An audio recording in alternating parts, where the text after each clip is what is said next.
We're opening up a controversial topic today, and that's women's sports and why the ratings are so low. You don't want to miss it. This is the Gametime Guru. So, What time is it? Game time! Woo!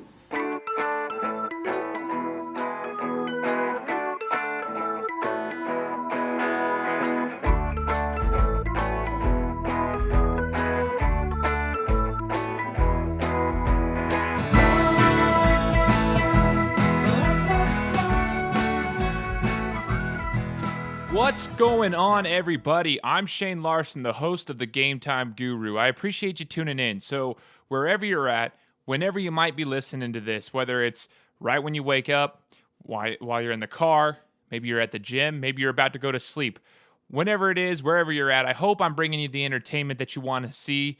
If I'm not, leave me a comment on the content that you want to hear, and I can help you out.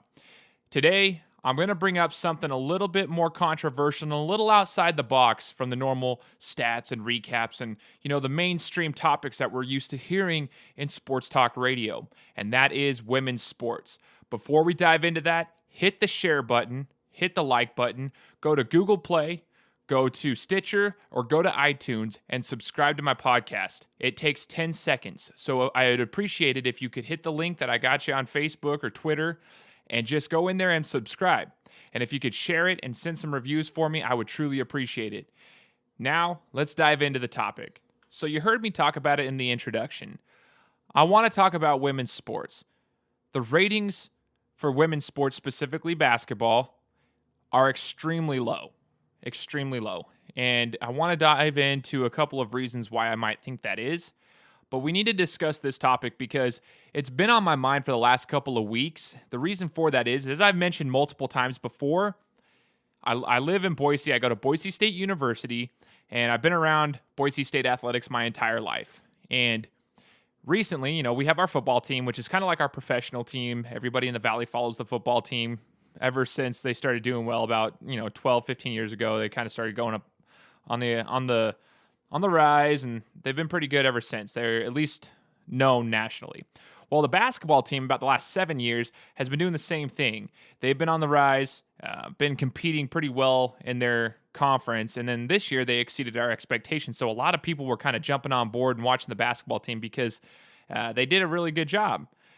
The thing is we were focused so much on those two programs that it seemed like the women's basketball team kind of just went to the wayside. We didn't hear anything about them. Crazy news is they won the Mountain West basketball tournament for women. They went to the NCAA tournament.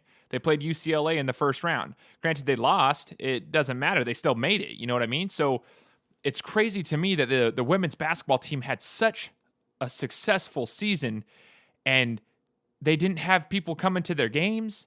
They didn't have students coming to their games. They were so good, yet they didn't have anybody there. And that's a problem, not just here. You see it all around, especially in women's basketball and especially in the WNBA. And that's what I want to talk about today. And I want to discuss the reasons why. Because here in the United States, we're trying to make this movement for women's rights, and we're having these marches that are happening and this and that. And we're trying to put this focus on women, and I want to talk about women's sports.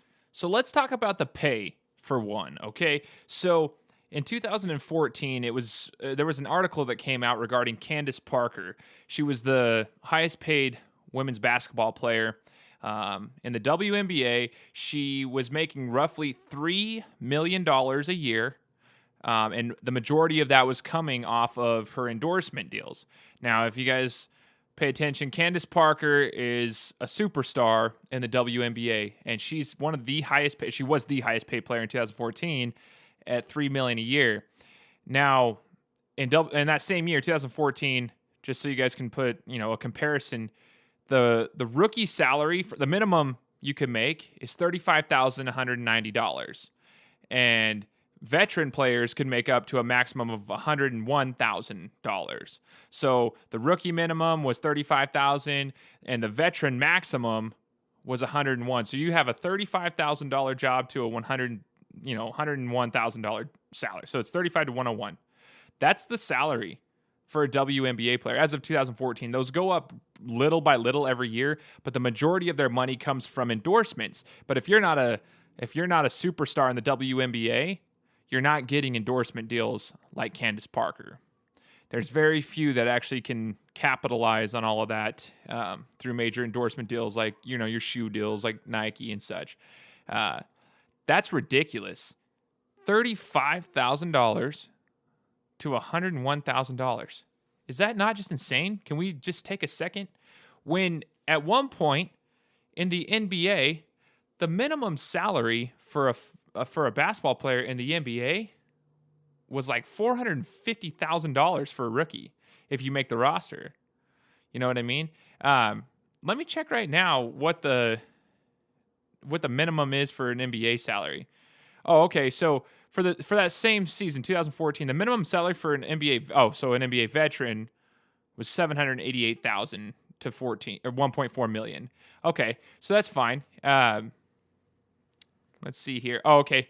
2015, a rookie could make $525,000 as a minimum. So the minimum you're going to make in the NBA is over $500,000, and the maximum you can make in the WNBA is $100,000. That's some serious difference right there. But the question comes into why. Why is there such a difference? Well, the attendance is one of them. They're just not bringing in the money. But why is that? Why do people not want to go to the games to watch the women's basketball players? Well, there's a couple of reasons why, and I'm going to break them down for you. But from my own experience, from the people I've asked, and from my own personal opinion, the number one thing that comes out of their mouth is the fact that there's not the same entertainment factor in women's sports. Your team might be winning, and that's great, but nowadays, society, especially the little kids, they want to see the superstars that, have the mad crossover dribbles. They have the high-flying dunks from time to time, and they can shoot threes lights out even when they're contested, and they make those difficult shots, those turnarounds. Well, it's just part of the women's basketball game is a little bit different than the men's basketball game because of the athleticism that comes into play with men's basketball. And with women's basketball, it seems that when you're watching it, it's all basic. And I don't mean that in a disrespectful way, but they're all down to the basics. Your shooting stroke is like the perfect form. It's triple threat.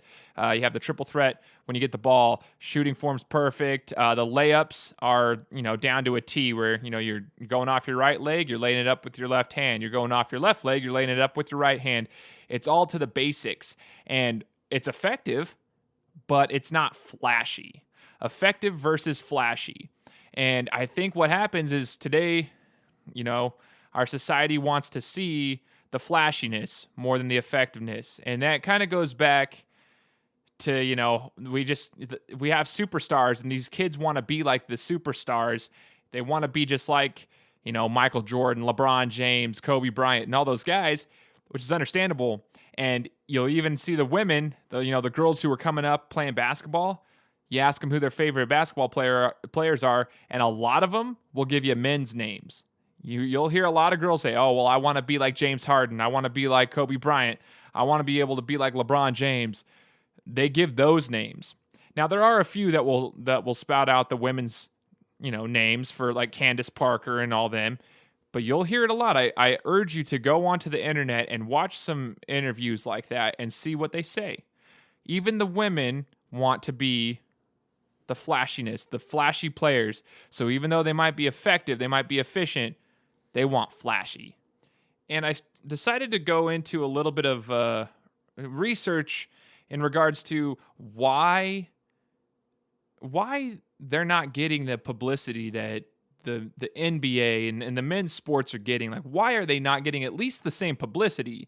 If the entertainment factor is not there, that's one thing. You can't really fault a woman for not having the same athleticism as a man. The men are built differently. That's just a fact. You don't see the women out there that are 6'8", 265 pounds and, can sprint up and down the floor and fly around. You don't see that because it's just their genetic makeup.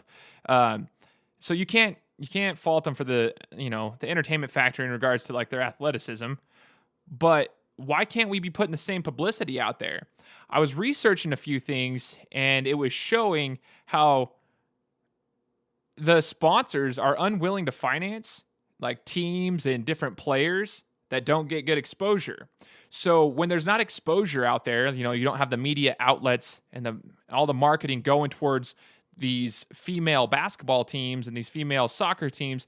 When you don't have that, then the sponsors don't want to sponsor them because they're not going to fund these people who aren't getting their names out there, because then in a sense it hurts them. It's a domino effect. Nike will sponsor LeBron James because his name's everywhere. He's on billboards. He's on every Facebook page you go on. He's on every sports outlet. His name comes up all the time. You see his shoes everywhere. Of course, Nike's going to sponsor someone like that because they get their name out there. It's common sense for marketing. So these sponsors aren't helping fund in the WNBA and in female soccer because of that. And it's just mind-boggling why we're not at least trying to put it's starting at the marketing. We have so many marketing tactics out there. We know that they obviously work. So why aren't we at least putting an effort in trying to get the women's sports some more exposure? Because then with the exposure comes the sponsorships. With the sponsorships comes money. And when you can get more money and more funding into these events, you have more money for the entertainment outside of the game, which halftime entertainment, all the between timeouts entertainment, stuff like that, the commercials and this and that. And you can, put them on TV more often, little things like that. It'll draw the fans to the game, especially younger kids. The younger generation doesn't appreciate women's sports. You'll see a lot of the fans that appreciate them are typically the older generation, people like my parents. They appreciate women's sports more than, let's say, myself or people of my age in their mid to late 20s. So why don't we start getting more exposure? Start by putting them on TV. For crying out loud, ESPN, put them more on TV. We can afford that. We're coming up on a time. And no offense to the baseball fans, I know there's a ton out there. I'm not a huge baseball fan, but when football's over and the NBA is finishing up with the finals, we're talking about June. We got baseball, you know what I mean? So we're into that baseball. So it's there's a couple months in that stretch where we don't have the mainstream sports on there besides baseball. We have an opportunity to be broadcasting women's sports. Let's do it. That's my take. Let's do it. You can't have a combination of very little exposure with the fact that they have a very short season. The WNBA season is very, very short compared to the NBA. You're talking like 4 months, 5 months. It's not really long. And when you only have a little bit of a season and very little exposure, you're just asking for trouble. You're kind of just treading water. It's like one of those businesses that's just trying to keep their head above water. And then you're asking for funding from other places, such as the NBA. On that topic, I'm not sure the validity to this, but one thing that came up in one of the articles I was reading, there's actually 3 articles I was reading regarding the NBA and how much it actually has to help out. Now, I'm not sure how the budget works for that, but it looks like they were talking about the cost of the WNBA and how much it costs to, fly the players to a different city and stay in a hotel, and actually the cost to put on a game at a stadium, and why the NBA has to fund the WNBA to keep it afloat, because the money coming into the WNBA is not enough to keep it afloat. It would go under if they didn't have the funding from the NBA, because, like I said before multiple times, there's no sponsorships, there's very little exposure. They don't have the same TV deals that the NBA has. So I wonder, it makes sense. I don't know the exact details behind it, but it does make sense. I heard somewhere that, it costs the exact same amount of money to, have your stadium host a game, have the arena host a game, because you have all the electricity that's included, like for the light bills and all of that goes into the WNBA game. But if you don't have the fans there paying the same amount of money for the tickets, you don't have those big salaries for the players, the tickets aren't as expensive, so you're not getting, but you're also not getting the fans to get there to fill out the seats, so you're just not getting the money to fund it. So the NBA has to fund that. So why aren't we maybe we use the NBA as a platform to continue to bring exposure to the women's sports world? Come on. And if we want to talk about there's not any exciting women's basketball players, I'm going to challenge you on that. I'm one of those people that was, I can tell you straight up, being completely honest, I don't get as excited watching women's sports. However, there are some amazing women's basketball players. And one that comes to mind is a local girl who is actually now playing for the University of Maryland. And I challenge you to go watch some highlights. A couple years prior, my buddy and I, it was 2014, I believe, we were doing an internship for a local company here. And we were doing social media for the state basketball tournaments for girls and boys for high school. And we got to sit on the sideline on media row, and we got to tweet out the updates for each of the games. Well, the first weekend that we did it was for the women's basketball tournament. And a girl by the name of Destiny Slocum was playing. Right from the tip, she goes over, does like a double crossover behind the back, spin, and gets to the bucket and does a reverse layup. And my buddy and I, our jaws dropped. We couldn't believe what we just saw.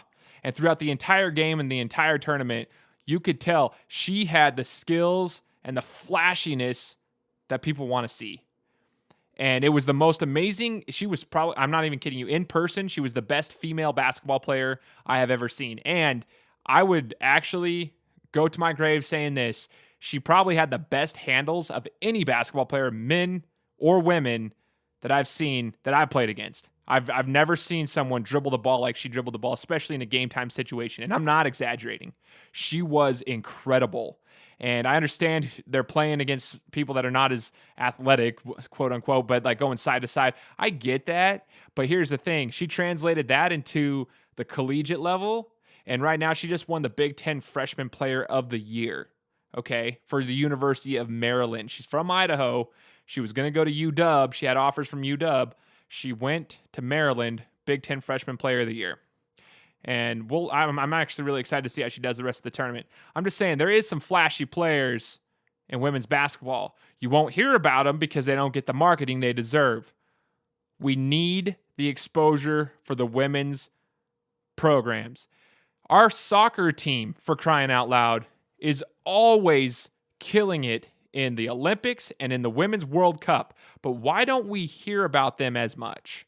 I mean, we hear about them during the event, right? The World Cup. Oh, we hear about the men's team too. World Cup's going on. Oh, it's the biggest blah, blah, blah, blah event in soccer.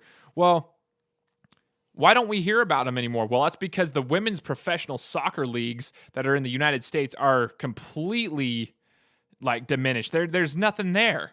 There's nothing there for the women's professional soccer leagues. So when they go to the national tournaments, you know, that's when we hear about them. But we don't hear about them outside of that.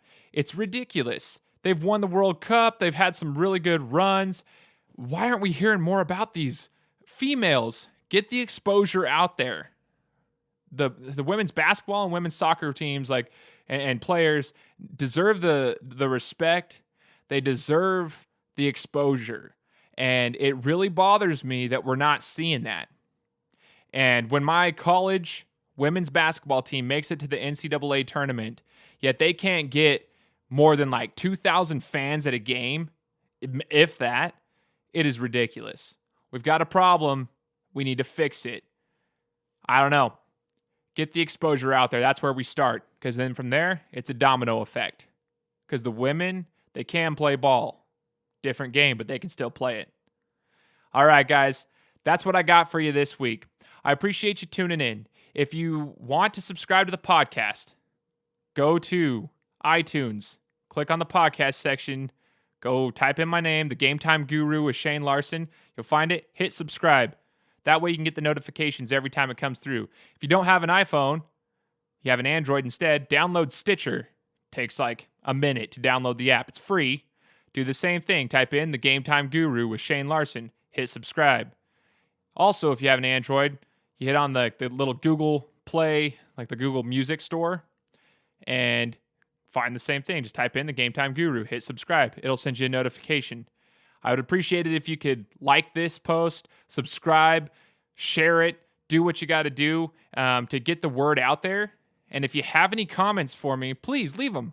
I'm happy to hear them. I'm happy to implement any feedback that I can get. I appreciate you guys. tuning in. I'll talk to you next week. This is the Gametime Guru. Later.